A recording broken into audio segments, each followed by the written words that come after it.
सत्य जब भी मिला है अंदर ही मिला है, और जिन्हें भी मिलेगा अपने हृदय के भीतर और अंदर ही मिलेगा। नमस्कार दोस्तों, आप देख रहे हैं the glory of God on me channel. आज हम बात करेंगे श्रीमद् भगवद गीता के 6ठे अध्याय से क्या सीखा और समझा जा सकता है। उस सार को समझने के लिए इस अध्याय में भगवान श्री कृष्ण एक बार फिर से ज्ञान योग और निष्काम कर्म योग को कंपैरिजन करते हैं और साथ में बताते हैं एक जो साधक होता है, जो अभ्यास करता है, उसकी सही परिभाषा क्या है, सही तरीका क्या। वो कहते हैं जब भक्ति के साथ जब कोई काम किया जाता है तब मन शुद्ध हो जाता है, और जो अंदर स्पिरिचुअलिटी आनी चाहिए उस फीलिंग को बढ़ाता है।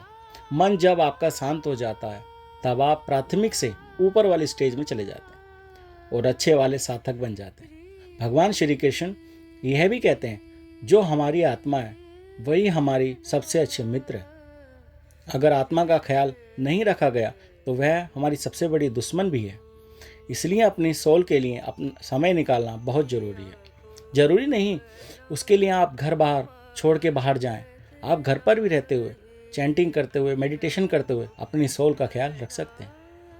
भगवान श्री कृष्ण अर्जुन को इस चैप्टर में यह भी समझाने का प्रयास करते हैं कि सिर्फ तपस्या करने से बात नहीं बनेगी, और आहार विहार, भोजन में, नींद में संतुलन बनाए रखना होगा। तो आइए शुरू करते हैं कि इस अध्याय में से मिलने वाली सीख और शिक्षाओं के बारे में। 6ठे अध्याय की शुरुआत में भगवान अपने मित्र, अपने सखा अर्जुन से कहते हैं कि कर्म फल के आश्रय से रहित होकर कर्म कर। बिना कर्म किए कोई पुरुष नहीं रह सकता। कर्म करते हुए जो किसी प्रकार की कामना ना रखे या फल की इच्छा ना करे, जो कर्म करता है वह सन्यासी है, वह योगी है। लोग कहते हैं हमने अग्नि को त्याग दिया, हम सन्यासी हो गए। बहुत सारे लोग तरह तरह की बात करते हैं।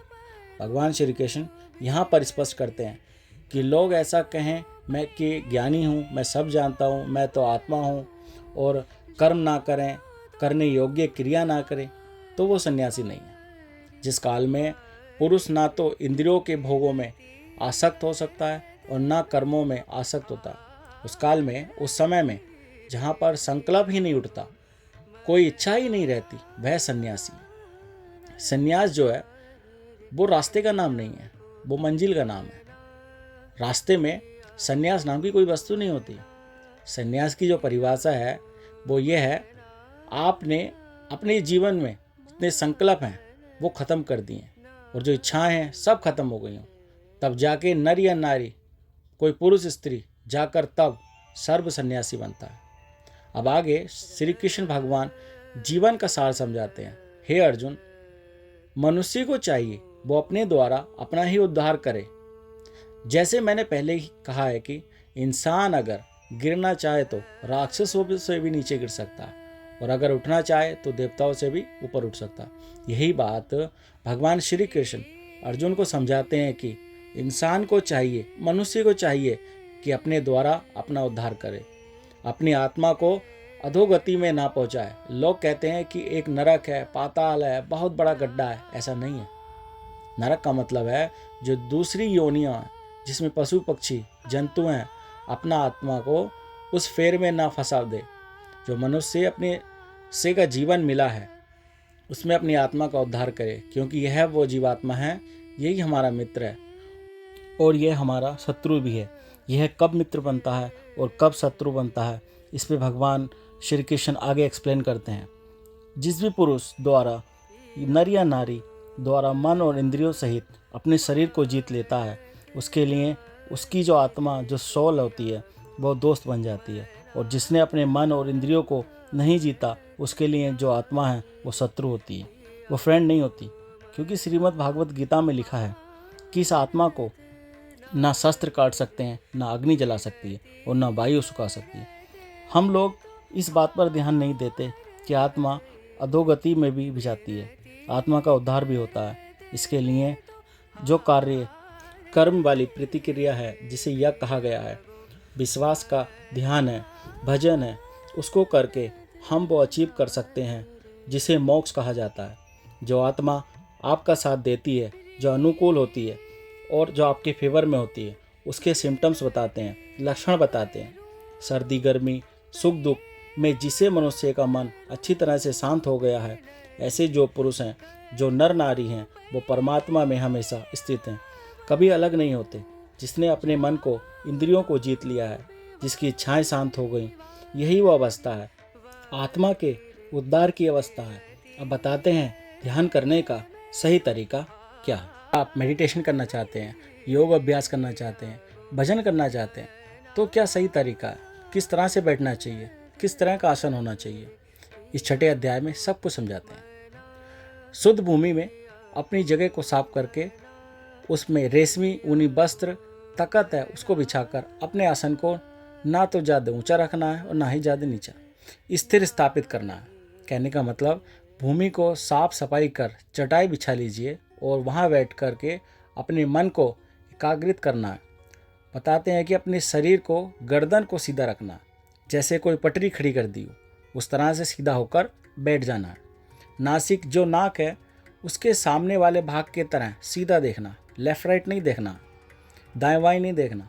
अपने मन को एकाग्रित करना, चिंत करना है।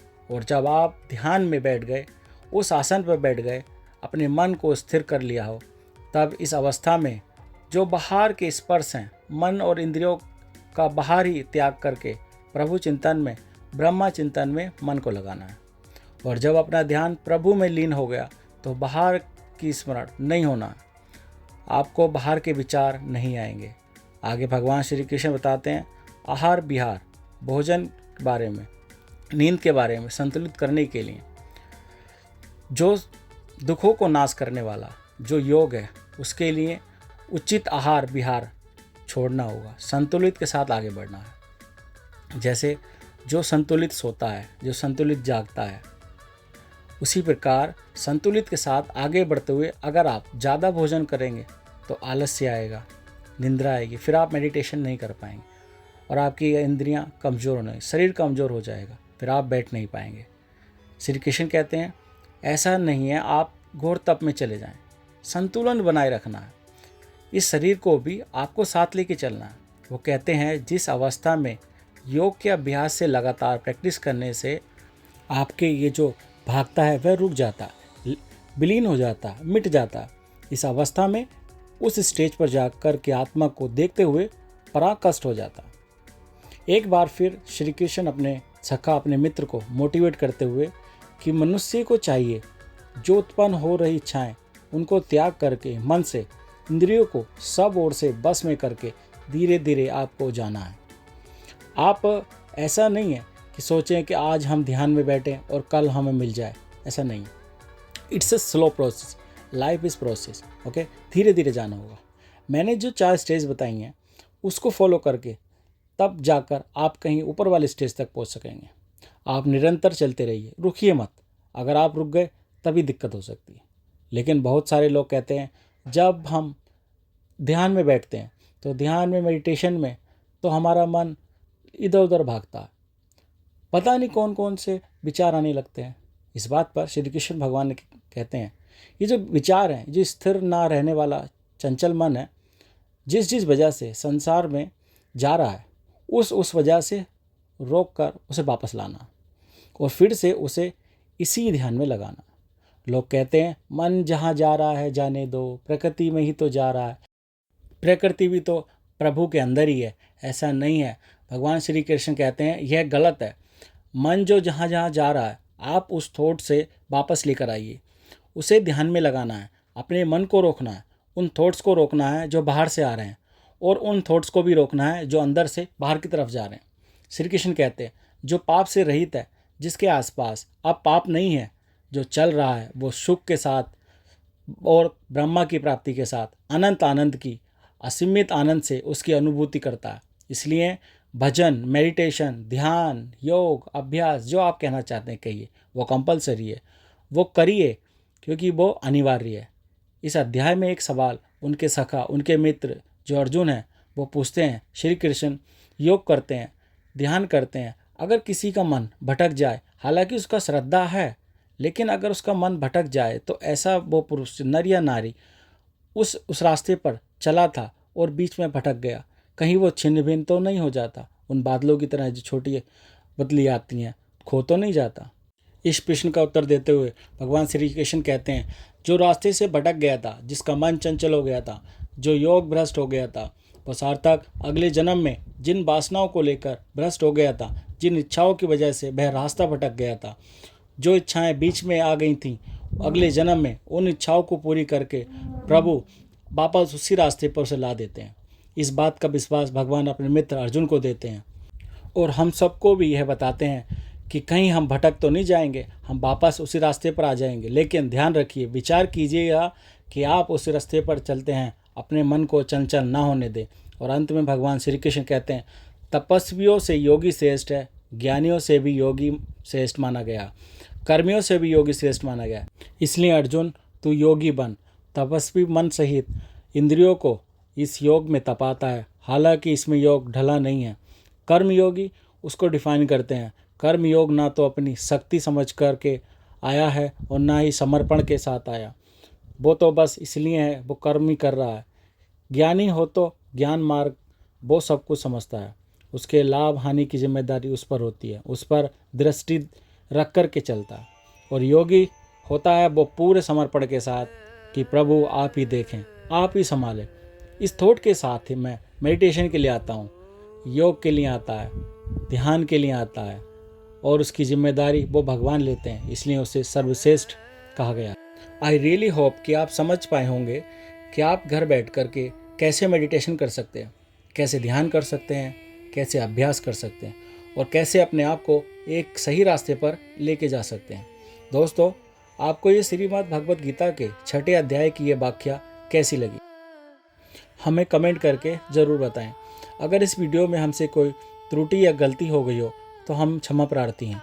चलिए मिलते हैं श्रीमद् भगवत गीता के 7वें अध्याय आसान और सरल व्याख्या के साथ। तब तक अपना ख्याल रखें, सुरक्षित रहें और खुश रहें। जय श्री कृष्ण।